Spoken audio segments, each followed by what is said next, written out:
Meow, meow, meow. Mm-mm. On June 19th, ContraPoints posted a meme about tankies defending far-right regimes, where she stated that tanky is a misnomer and they should instead be referred to as campus. This led to a discussion about Western imperialism, which in turn became about Israel's genocide in Palestine. So far, this isn't unusual for Contra.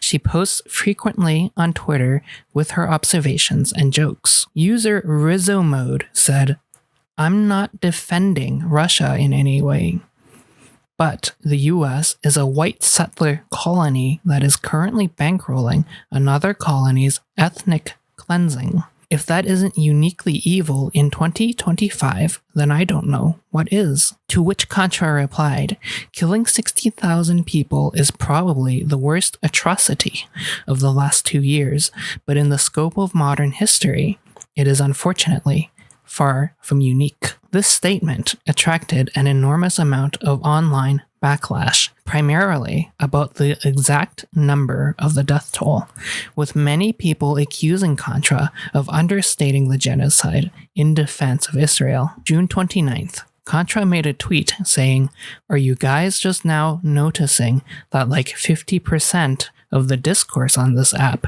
is Jew hate?" in response to a user responding to an anti-Semitic TikTok. In that same thread, she argues with a Twitter user about whether examples of anti-Semitism are actually anti-Semitism. July 1, journalist Taylor Lorenz replies to Contra and says, "I don't see people saying that leftist anti-Semitism doesn't exist, but if you say that 50% of this app is Jew hate, then point to a communist creator. Of course, people will ask you to clarify." Around this time, more and more users began calling for ContraPoints to clarify her position on Palestine, with some users calling her a Zionist as well. People were pointing out that she hadn't made a video on the genocide or talked about it much on her social media. Fast forward to July 9th. ContraPoints released a statement on her subreddit titled "Thoughts about the Israel-Palestine Situation," to which online leftists reacted extremely negatively to. Response videos, TikToks, Reddit posts all popped up attacking her position as defending Zionism. The main thrust of their criticism being that her statement was ostensibly about Palestine, but really was about her feelings and frustrations with the online left. This at a time when Palestinians are facing horrific genocidal violence, made her appear out of touch at best and actively shielding Israel from criticism at worst. This is her statement. The parts I've highlighted in green are where she denounces Israel's actions, and the parts in blue are her complaining about online leftists. As you can see, it's not a great look for a post titled "Thoughts on Israel and Palestine" when most of it isn't about that. So, right off the bat, is Contra a Zionist? No, I think that's very unlikely. In her statement, she explains that she hasn't made a video about Palestine because, quote, "I see the situation as bleak, intractable, extremely divisive, and devoid of any element that could be appropriately transformed into political entertainment. That's why I haven't made a video about it." Smarter people than me have already gone over the content of her post. I don't really want to litigate how right or wrong she is. Instead, what I'm interested in is, how did we end up here? What Contra could have done was make a post saying, "I support Palestine. Israel is committing genocide. Please consider donating to these organizations that are helping on the ground." That's it. That's all she had to say to make most of this go away. She's a very intelligent woman. She's highly educated. She's done groundbreaking video essays. She's been around online politics and at the center of online politics for a long time. She knew she could have made a simple response that diffused the situation, and she chose not to. What I'm interested in is why, and I have a theory a theory I hope is insightful and useful to the online left. Let's go back to her Reddit post on Israel and Palestine. She made this post criticizing online leftists, and this isn't new for her. She's had a difficult relationship with a subsect of the online left for a long time. Her video, Canceling, came out 5 years ago at a time when she was receiving similar backlash from the online left for platforming Buck Angel and things she said on Twitter. And before that, her character Tabby satirized the kind of radical, overzealous leftist that she doesn't get along with. 4 years ago, in an interview with High Snobiety, she said, "I know a lot of people on the left have this incredibly supercilious attitude towards centrists and the libs because they're not radical enough. Most people have not been red-pilled, blue-pilled, Marx-pilled. Whatever pill they're supposed to have taken, they haven't taken it. So the question becomes, what exactly do you see the function of politics being? Is it to build a democratic consensus to do the things that you want to do? Or is it to build a wall around your little political community and cast out the unbelievers? I feel like so much energy is spent on this overactive ideological immune system trying to identify eternal impurities and purge them. It's shit. What I read into this is that Contra highly values pragmatism. I imagine, from her point of view, using her platform and channel to address the genocide would not yield tangible results. Indeed, given the unrestrained and wanton violence perpetrated by the IDF, I can understand how she arrived at this conclusion. Instead, she chose to do something she felt she had more control over, namely using her online influence within leftist circles to call out anti-Semitism. She can't stop Israel from dropping bombs, but she can shine a spotlight on racism within a specific social space where she has clout. Again, she wants to focus on pragmatic actions, things that she can control. Unfortunately, this would be like saying you're worried about anti-German sentiment as the Holocaust was happening. It feels very misplaced, given the dire and ongoing situation. In her statement, she does explicitly voice that Palestinians are the victims of a genocide, but it feels almost insincere when she's spending all this time and energy on criticizing the left and speaking on anti-Semitism instead of the suffering of the Palestinians. So, why does she do this when the optics look terrible? Why does she zero in on assigning blame to leftists for contributing to Donald Trump's 2024 victory? Why does she attack leftists for their anger? Point 2, section 2 of her Reddit statement reads, "It was politically infeasible. What is the pathway that takes us from the present situation to the dissolution of Israel as a Jewish state? I don't see how this could happen without either a total internal collapse of Israeli society or else, nuclear war. As usual, leftists have championed a doomed cause. Again and again, we see this lashing out at online leftists. And to be fair, online leftists have attacked her 1,000 times worse than she has ever attacked them.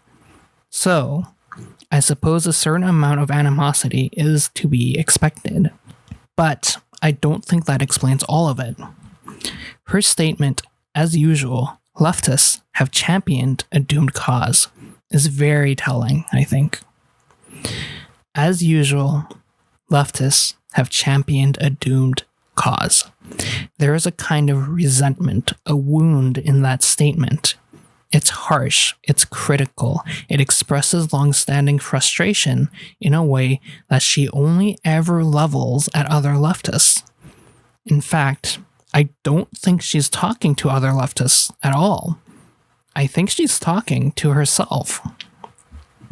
From that same High Snobiety article 4 years ago, quote, "I grew up thinking the moral arc of the universe bends towards justice. Obama in 2008 was the first election I voted in. I really thought this was a massive moment for America. I did not see Trump coming, or how the internet would go from being this progressive forum of reason and science, where we were so pretentious, a new Parisian salon where we were the new Voltaires, arguing about atheism online, only to see that degenerate into the most barbaric form of racism combined with growing economic inequality. It's terribly disillusioning and makes you wonder, is history just a cycle of rise and fall? Contra started her channel in 2011, although she had been making content as far back as 2008, usually music performance, vlogs, or musings on atheism. Prior to starting Contrapoints, she was doing a PhD in philosophy, but dropped out partway through, moving out to Baltimore and working low-wage jobs, such as a paralegal or Uber driver, and even attempting to write a novel at one point. She committed to doing politics on her Contrapoints channel in response to Gamergate, tackling far-right arguments and making video responses. Her meteoric rise to fame happened around the time she began transitioning and identifying as a woman. She went through tumultuous times, professionally, personally, and even politically, but she kept pushing on, making excellent video after excellent video. I was first introduced to her channel 6 years ago, and I was immediately enamored by her content, her analysis, her humor, and wit. But what really stuck out to me was the deep empathy she had for people who thought differently from her.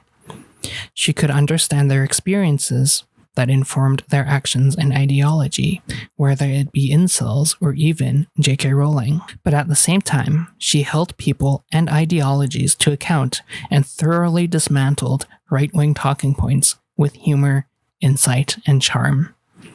What this says to me is that Contra is a woman motivated by deeply held ideals. She said she used to believe that the moral arc of the universe bent towards justice, but that she doesn't believe that any longer. For many people, having their convictions broken might not be anything at all, but I imagine for some, and likely her, it is not a pleasant thing. Around the time of her video canceling, she probably never faced that kind of backlash on that scale before. I can only imagine what a shock it must have been for her. 4 years ago, she made this tweet. "The rift between me and a lot of the trans community honestly breaks my heart. I wish I knew how to make amends, but at this point, I just don't know what to do." There is so much hurt in that statement. A huge part of her community turned their backs on her. It must have permanently affected how she views things. So we're seeing this recurring theme where her sense and understanding of the world doesn't survive contact with reality. The thing about being an idealistic person is that on some level, idealism asks of you to be an optimist.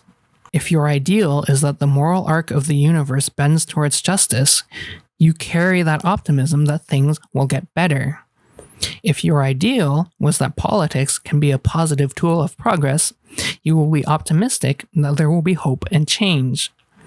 If your ideal is community, you'll want to believe that you'll find love and acceptance in community. If your ideal is political leftism, you want to be optimistic that leftists can be effective agents of change. The problem with optimism is that it is not always logical. Sometimes optimism is more like faith, and faith can be crushed by the real world. Your politicians fail you, your community turns on you, your basic estimation of man as good and decent is torn apart by fascism. If you don't have your ideals and optimism, what do you have left? For Contra, she had her immense skills at logic and reasoning, honed from years of university education in philosophy. Here, in 2025, the world is a dark place politically. Contra is aware and deeply sympathetic to the injustices going on around her. And she probably feels paralyzed. She rationalized that in many cases, there's not anything she can really do. The thing with leftists is most of us came here because we have deeply held ideals. We want to end capitalism. We want to establish equity. We want to seek justice. These are lofty ideals, and oftentimes the specifics of how we'll get there aren't exactly obvious. Marx himself said, "We'll get to communism," without really explaining how. I think that's just part of the DNA of being a leftist. Contrapoints has had her convictions challenged and broken by a cruel and uncaring world, and by angry and vindictive online users. Her experiences with being disappointed have likely taught her to stop having optimism. After all, what's the point if people, communities, and systems fail you over and over again? Contrapoints became the queen of a community that believes in executing monarchs. I can't imagine how frustrating it must be for her to reach out to idealists who shut her out and attack her because she approaches things from a lens of pragmatism instead of optimism. But she's still out there putting immense effort into her videos, into research, into writing. She still has her empathy and compassion. I think deep down, she wants to be an idealist. She wants to believe that things can be okay. I think a big part of her conflict with the left is that she sees in them what she was, that is, an idealist. But her logical mind tells her, no, don't be an idealist. Don't be someone complacent with hope. Instead, be someone who puts the work in. But you can be both. And you can have hope and optimism, even if it doesn't make sense. Because your ideals are who you are as a human being. It's about how you want to express and be yourself. Listen, I've pored over countless arguments, streams, videos of people reacting to Contra's statement. Many of these people are not charitable. They look for the worst, most dishonest angle of attack. They have let their political ideals outrun their empathy, and I think that's a tragedy. Idealism without empathy is insecure, it's vindictive and obsessed with conformity. But empathy without idealism is fearful and small. If you have been taught by circumstance to let go of hope and optimism, that becomes a wound. Because deep down, some part of you wants to feel that hope and optimism. And that part of you yearns to be heard, but you become afraid to, because you've been down that path before and you've been hurt. But who you are inside, that is your territory. Nothing can touch that if you don't let it.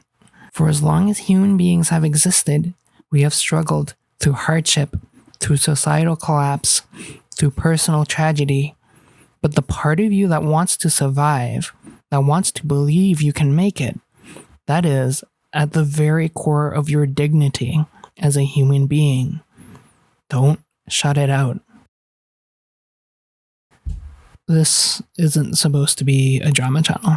I just make little videos on things I find interesting. And lately, the idea of having hope for the future is something I've been struggling with. I would be remiss, of course, not to point out that a lot of people have it worse than I do. And all of this came about due to the online drama about Israel and Palestine. I'm not the most educated person on this conflict, but I'll link some other content creators who are down below. And I do want to take this moment to bring attention to a specific cause. Gaza City Mutual Aid is fundraising for supplies for people in Palestine. As we know, the humanitarian situation is dire. Specifically, this group is looking to provide flour and water for people in the northwest of Gaza City. They've already been distributing supplies, and with your support, they can purchase a water truck for the local community. Every little bit helps, and I'll be donating myself when I'm able. Thanks for watching.